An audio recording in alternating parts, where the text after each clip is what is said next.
Here we got the red hood. I drew this up last night. I did the inks here separately with a red Pigmamicron, a gray Copic multiliner for the smoke, black Pigmamicron for the black parts of the costume, and a brown multiliner for his jacket. I've really been getting into inking the different colored aspects of a character in that matching color. So it's just kind of been a thing I've been having fun doing, and I thought I'd try it here on the Red Hood, especially with the whole red hoodness of him. So let's just jump right into this, and let's start with the jacket. I want to start with the jacket first. I want to get that squared away. So it's kind of a leather jacket, so I'm starting with an E84 here.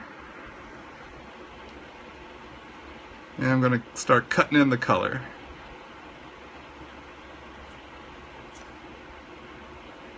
So I appreciate all the comments, and I really appreciate all the likes. Thanks for tapping on the screen and sending those hearts my way. So kind of you, all of y'all, to do that. And like I said, I'll try to answer your questions as I draw here. Most of my focus is going to be on the art. So I might miss a lot of your questions, but if you just tuned in, I will be doing a separate Q&A here after the art broadcast. So do stick around, or if you have to step away, do come back. Not sure what time that art broadcast will be, but if you're following me on Twitter, you'll see the post of when the art or the Q&A broadcast starts up. When does the Wild Guard movie come out? No time in the near present. Hopefully someday, though. Hopefully someday we'll get a Wild Guard movie going. That would be a lot of fun to see my creator. If you haven't heard of Wild Guard is my creator-owned series. I've had the concept of Wild Guard since I was in the art school. I've actually done it as a full-fledged comic at Image Comics. It's 12 issues out. You can find the first trade paperback on Amazon.com, more than likely. It is out of print, so if you're able to snag one for at least cover price, then good for you. But no plans to make a movie just yet. But you never know with Hollywood. I've had Hollywood express an interest, but you know how things are with Hollywood. An interest could take years to decades for something to actually come about. So, but I definitely appreciate the support for Wild Guard. Those are my babies.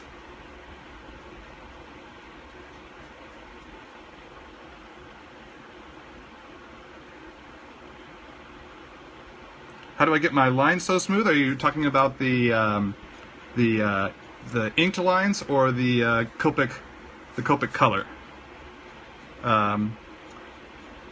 In case I miss your follow-up there, I'll just go ahead and answer both, just in case, since we got time here and I can talk about it. Really, it comes with practice. It comes with continued repetition and practice, at least for me.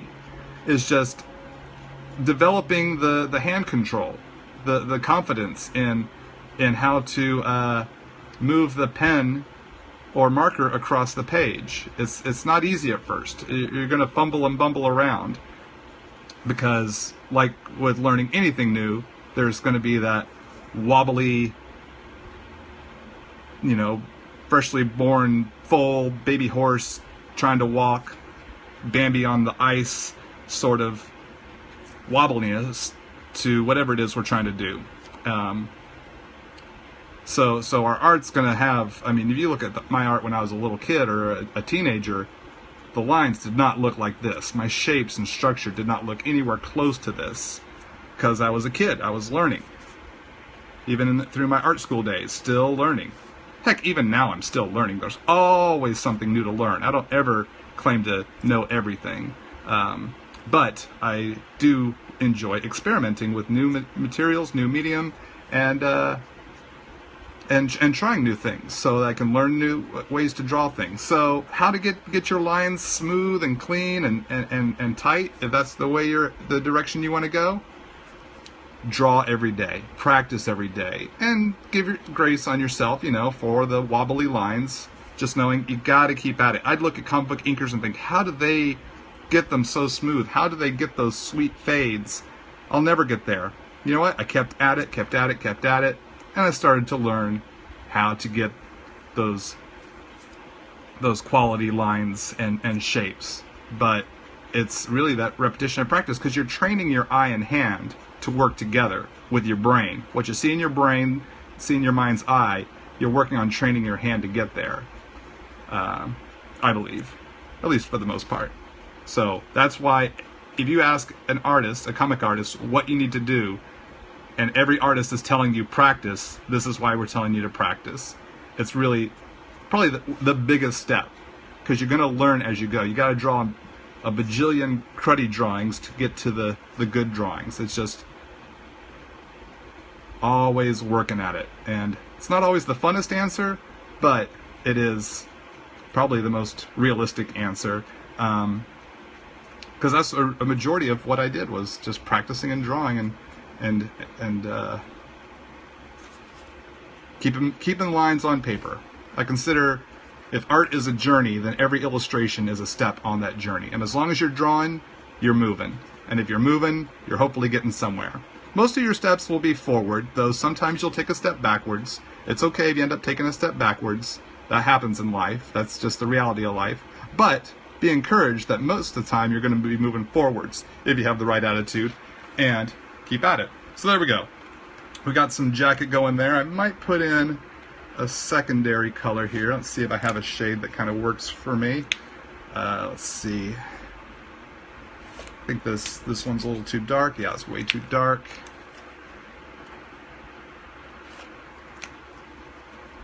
Yeah, here we go. It's coming in with some E55 here, just to kind of add a little secondary color to it. Kind of warms up the jacket a little bit, kind of cutting that through the E84 I put in and into the white a little bit more. Just kind of gives the his jacket a little more leathery dimension to it, for lack of a more accurate term. I'm gonna go with that, leathery dimension.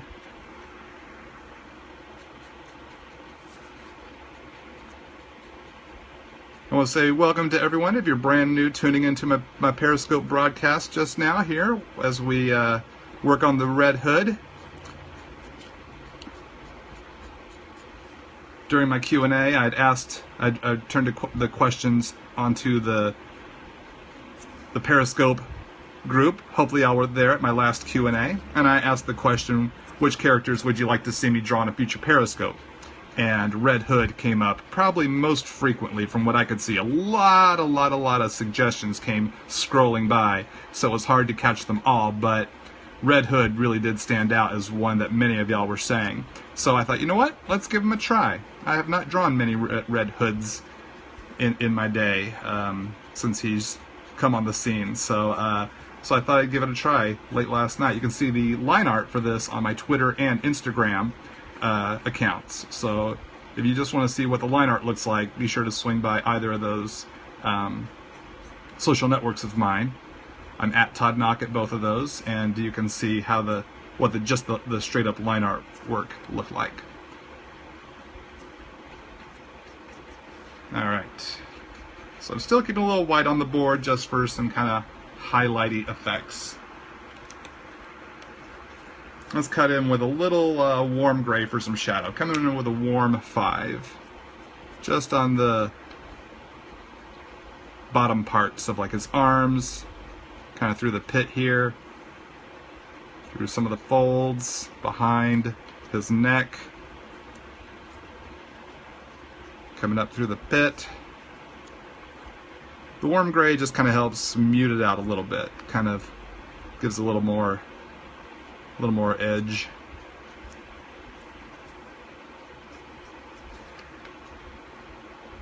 Back here behind the body, because this would be a darker shadowy area, because there's going to be very little light getting back inside of there.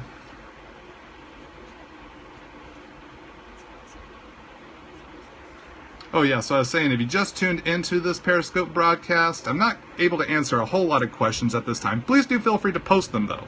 I might just catch them when I take a peek at my camera here while I'm coloring.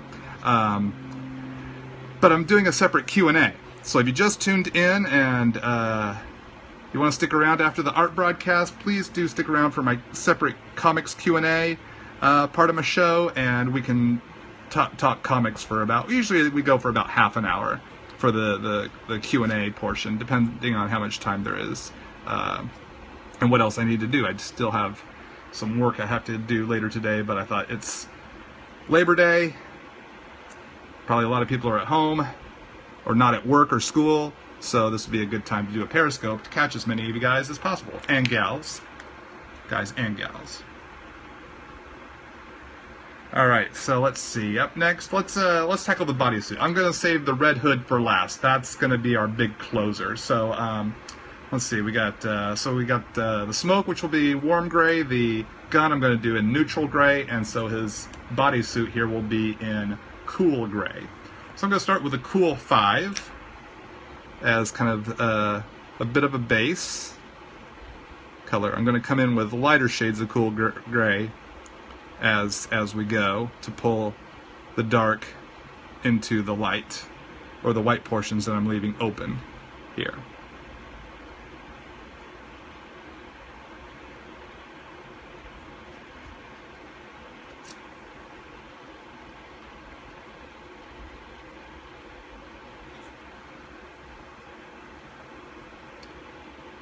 I need to do this in your Batman sketchbook, that person said. Hopefully I'll see you at a con and you can get on my convention commission list. And if you're going to be at one of the conventions that I'll be appearing at, either here this year or at any time in the future, all my commission price for convention commissions, all the info is on toddnauck.com. So make sure you swing by there to check out my prices, and also how my convention commission list works. It's very specific how I take my convention commissions at any given convention. So make sure you're up to date, up to speed on how that works. Now my studio commissions do have a different price point.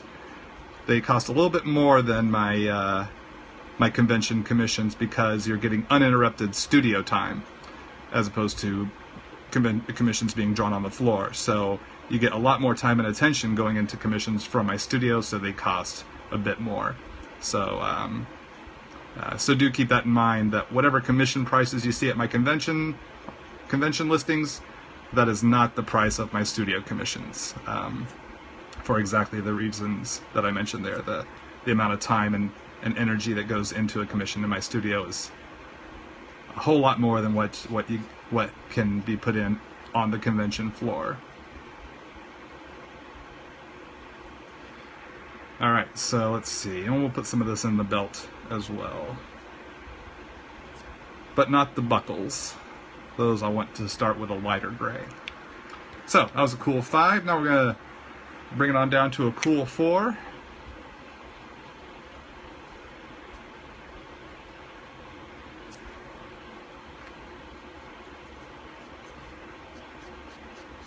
I'm not going to use a lot of cool 4. I want to kick it down to a cool 3 actually. Let's put a little cool 4 on this side to match up the other side a smidge.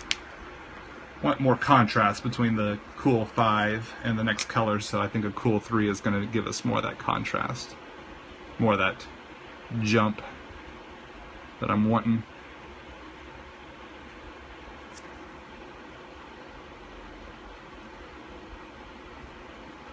Still leaving a little smidge of the white on the board, like on the knuckles. And a little bit here through his body armor.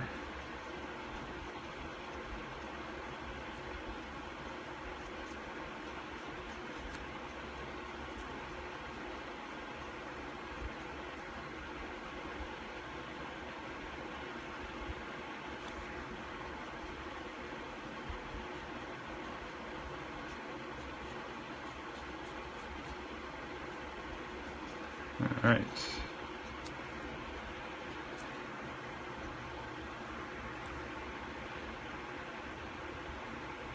Now putting a little, we'll do the buckles here, leaving a bit more white. Still using the cool 3 here. And we're going to kick it down to a cool 1. And just blend out the bottom portion.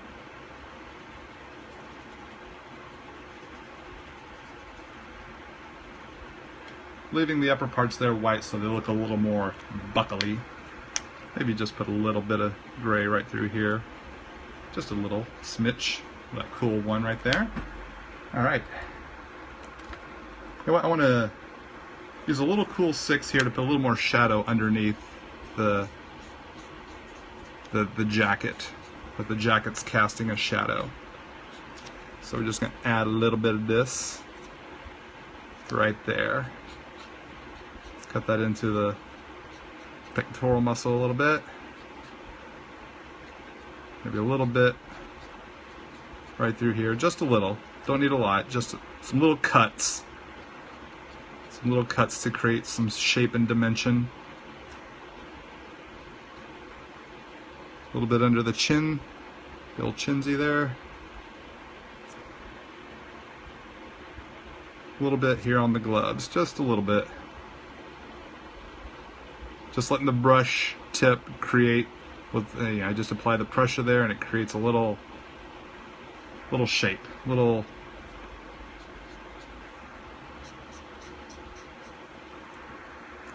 Alright, so there we go. Let's go ahead and jump into the guns here while I'm still in my gray section. We'll use some neutral 4 to start off with. I'm going to put these on the sides of the gun. We'll use a lighter color for the front of the and tops of the guns. This is my little side shadow.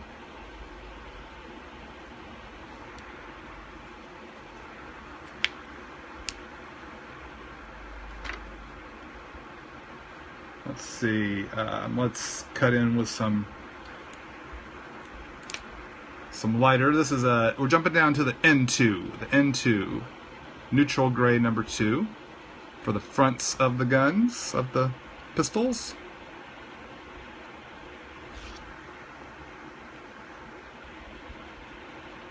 So I saw someone post over 9,000. Over 9,000 what? Yeah, some people are saying that your Periscope is crashing on you. I hope people are able to stick with me here. Oh, thank you for the kind words. Appreciate that. Glad you're liking how the shading's looking.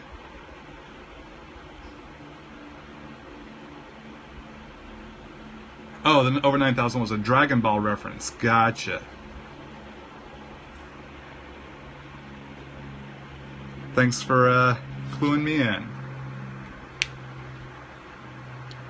Oh, that's the prices of commissions? A Dragon Ball piece went for over 9,000? Holy moly. That must be one sweet Dragon Ball illustration. Alright, so let's see. I forgot to put in the little, the buckles here on his collar. So you went back to the cool gray 5 and leaving a little white there on the top of the buckle. Alright, so you know what? I want to kind of put a little light blue here in the guns here, just so that they kind of have a little bit more of a kind of a Colossus-like metallic look. This is what I do when I illustrate Colossus from the X-Men. Put down some neutral gray and then come in with some B000. This will just give him a little, just gives his guns a little more pop off of his gloves. Otherwise, the blue just kind of helps separate them from the gray a little bit more. Just a personal preference. If you ever do a trick like this and you feel you've got too much blue going on in it, you can just go back over that with some gray and gray it back up. Oh, in fact, speaking of kind of a silvery color, I need to color the zippers on his jacket. So, taking some Cool 2, just run it down, and the zippers were inked with gray Copic multi-liner. So, drop in some Cool 2, and then yeah, I didn't really put much detail into the sleeve zippers because they were so small. I'm just leaving those brown with the red that will show up underneath there. So I didn't put a lot of detail in there. I chose to leave that detail out so as not to muddy up his sleeves. That was a artistic choice there. And then cutting in with some of that B000 to give them a little bit more of a silvery sort of look. So let's see. Where's my brown here? I need to darken in that again. There we go. The inside of his sleeve. All right, let's cut in some smoke, the smoking guns, using the warm gray to separate him from the other grays of his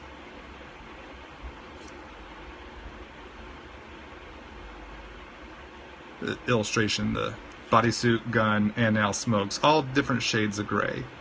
Now I'm using the brush tip, and as I bobble it across the board here, I'm able to create different shapes and lines for the smoke texture. I'm letting the power of the brush tip work for me and create the shapes I would hope.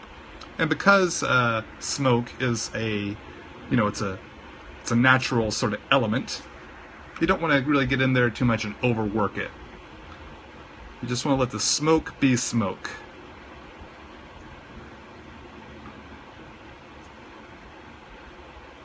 So I'm considering the direction that the smoke is wafting around, because that's what smoke does, it wafts. And I'm just kind of riding right along with it. Leaving some white of the board there. I'll probably come in with a lighter shade and cut into that white. So this is just kind of our base shadow coat. So it gives it the sense of, a little bit of dimension there. Now a little warm one. Just kind of pulling through the same directions, eating up some of that white a little bit.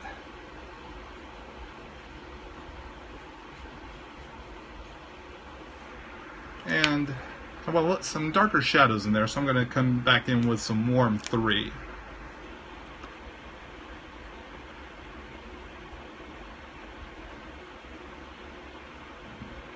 Just so I get some darker graphic shapes.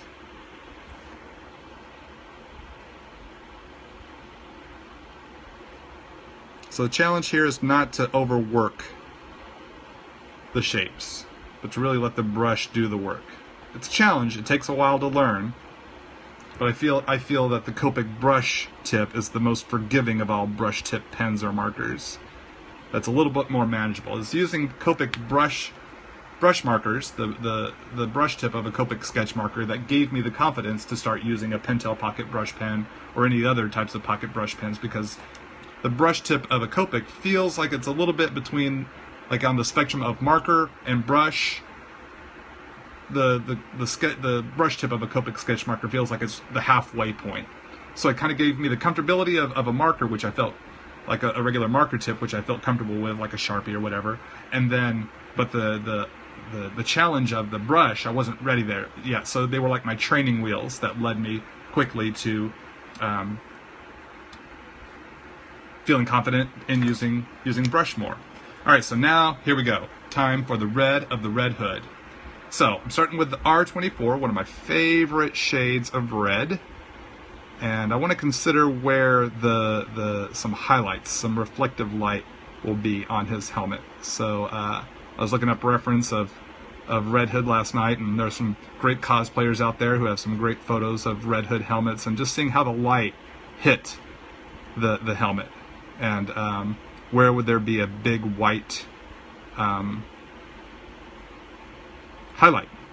So I kind of kept that in mind. So I could utilize that in my approach to the colors.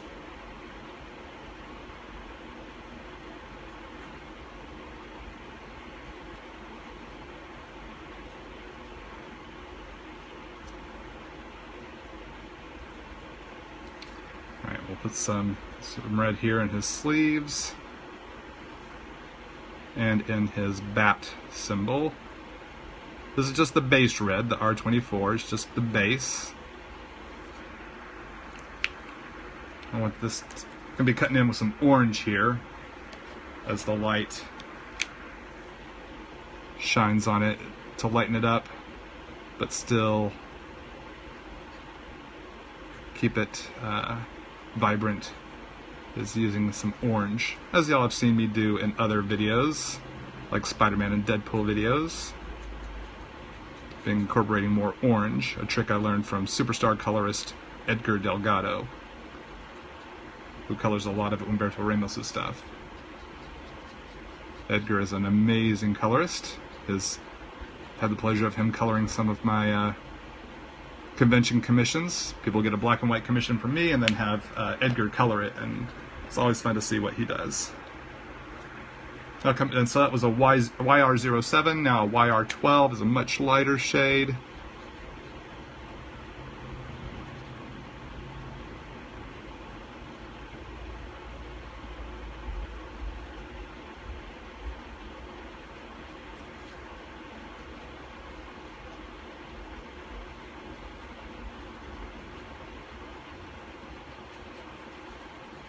Just kind of blending it all through here.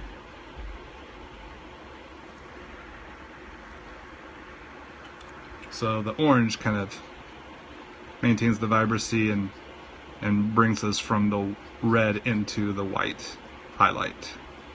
Or, yeah, the white highlights. A little bit on the nose protrusion. Alright, so let's see. I want to come in with just a little bit darker reds here for some shading and shadow. Just a little bit.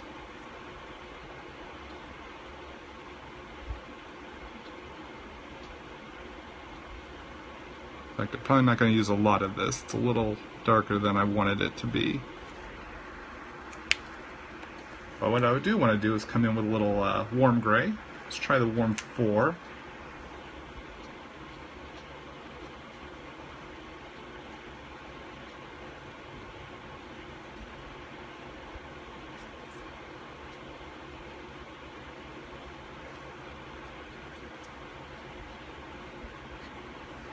Alright, not going to use a lot of that. I'm going to kick it down to a warm 2.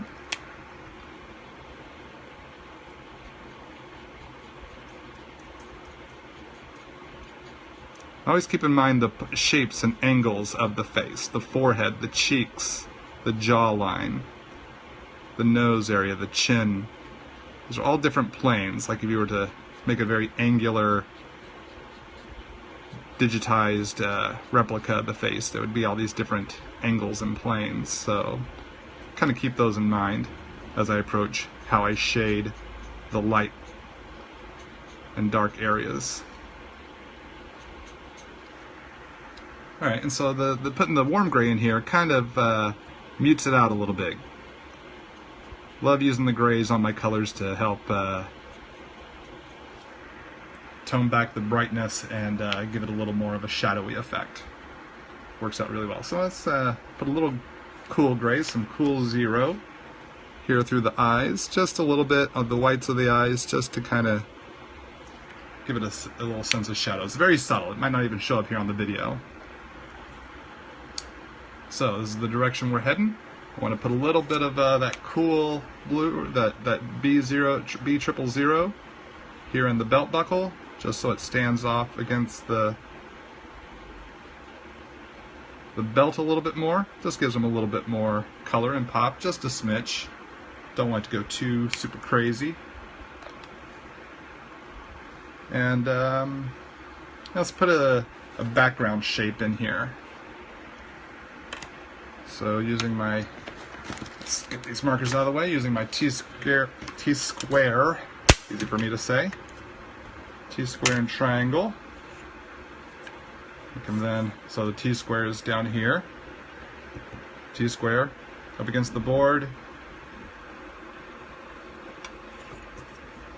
set the illustration on top of the T-square, and then put the T-square on top of the art to kind of keep it in place. Now I can slide my triangle back and forth.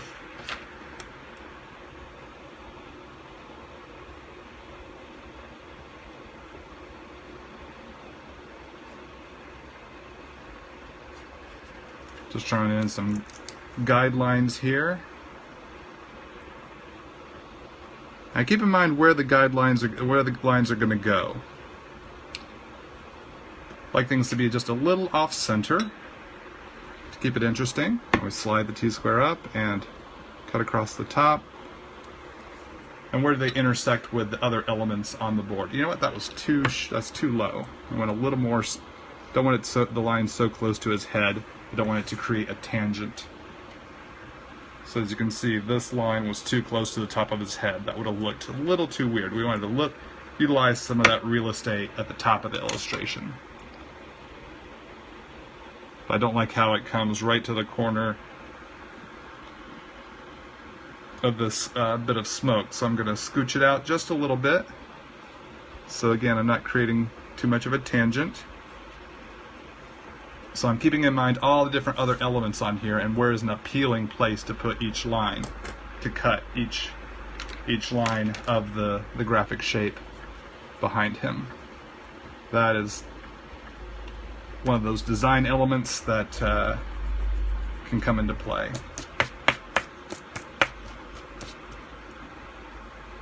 Alright, and we're going to try doing a fade here as well. So let's see, I've used warm grays, cool grays. We'll use more neutral grays. We'll do this as a neutral one because there's not a lot of neutral in here and we don't want it to compete against the cool gray of his bodysuit. So now I'm still utilizing my T-square and triangle. Actually, since I got the angles put in correctly, I'll just do it like this. Just line it up.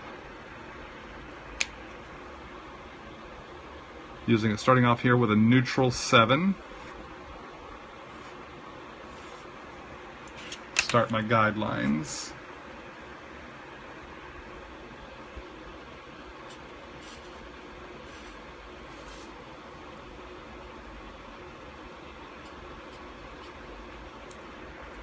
So I'm only going that far with the 7s, because then I'm going to use other colors coming on down. Oh, I'm sorry, that was a neutral 6, not a neutral 7, that was a neutral 6. I'll come in with a neutral 5 because I'm going to end up doing a gradation down this way. It's going to start to lighten a bit. So I imagine we'll probably be hitting the 5 town by here. And then when we get farther down that way, down towards the bottom part, I want this to fade to white. So we're just going to go ahead and estimate a neutral 2 for now. I think that'll be okay.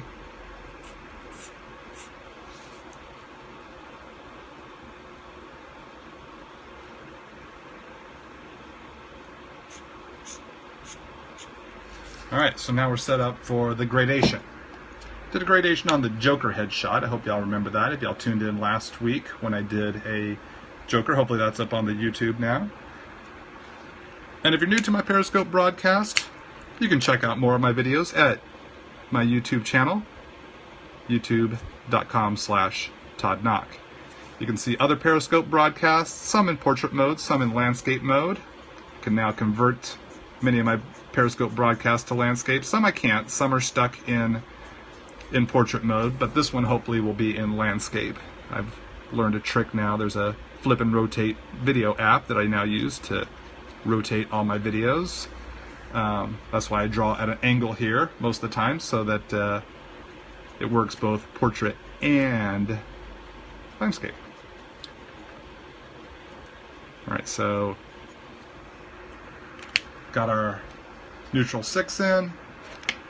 Going to subtly downshift to a neutral 5. The next is the neutral, yeah, that's the neutral 5. Pulling from the 6 down in to the white area.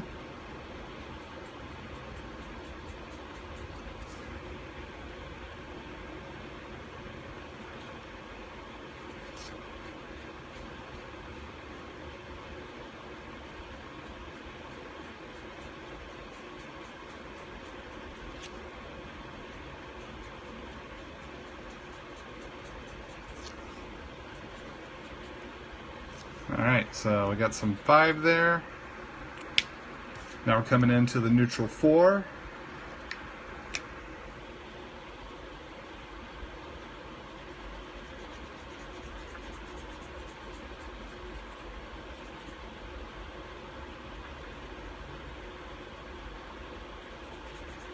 Just blending it all in there, trying to get as even of a marker application as possible. A lot of people say I get a lot of streaks in my illustration when I use the Copic markers. It gets really streaky. I can't get the full saturation on the board. Your marker might be dried out. And the nice thing about Copic markers is that they are refillable. So just go and purchase a refill bottle. You don't have to purchase a new marker. Save some money, purchase a refill bottle, and look up how to refill a Copic marker on YouTube for the tricks on how to do that. There are a couple of different approaches. One, there's the booster needle, which I often use, but you can also just kind of drop the ink in, but that can be very messy, very challenging, so be very cautious if you do that. So now we're going to jump to the N2 because the N3 would have fallen through here, so then we'd be cutting down into the N2 by this point. So we skip neutral 3, and we now blend it into the N2.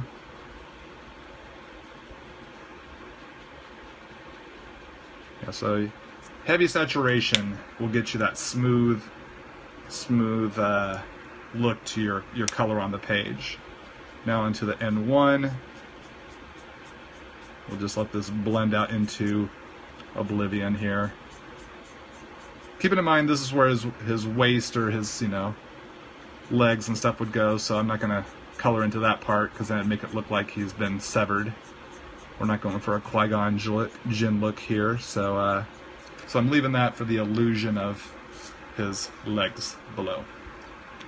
All right, and this is pretty much the capper for this one here. Let me just put my autograph on it. Got my zebra brush pen here.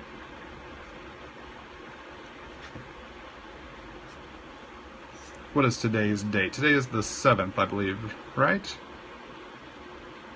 7th of September, 2015.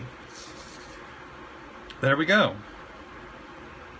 So I'll be posting a shot of this on my social networks. If you're watching on YouTube, there's a link below in the description below. You can go and see a link of this on my Art of Todd Nauck Facebook page. And yeah, thanks for tuning in.